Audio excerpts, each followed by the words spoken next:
We did not paste this table into Excel. Copilot built it, 12 rows, formatted and named from one instruction in the chat pane.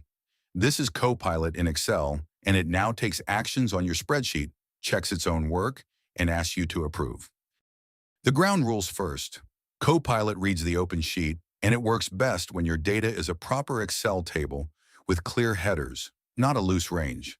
It writes formulas, applies formatting and filters, surfaces insights, and, with the paid license, Agent Mode performs multi-step changes directly on the workbook.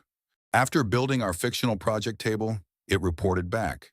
Table beacon spend, all 12 rows, then its own verification, first row and last row checked against the instruction, with done or undo waiting for your call. The pattern from Word carries over. It acts, it explains, you approve. New this month and live on our tenant.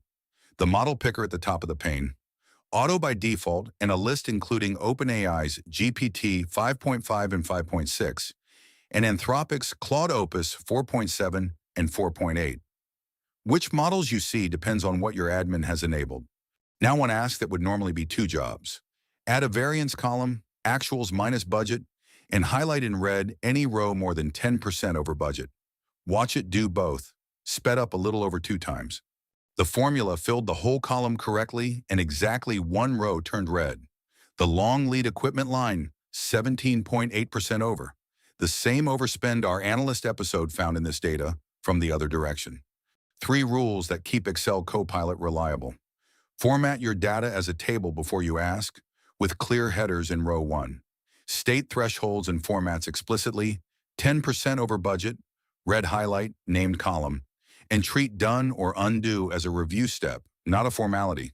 Check one number before you accept. The written Word, PowerPoint, and Excel guide is at kesslernity.com/guides, link below.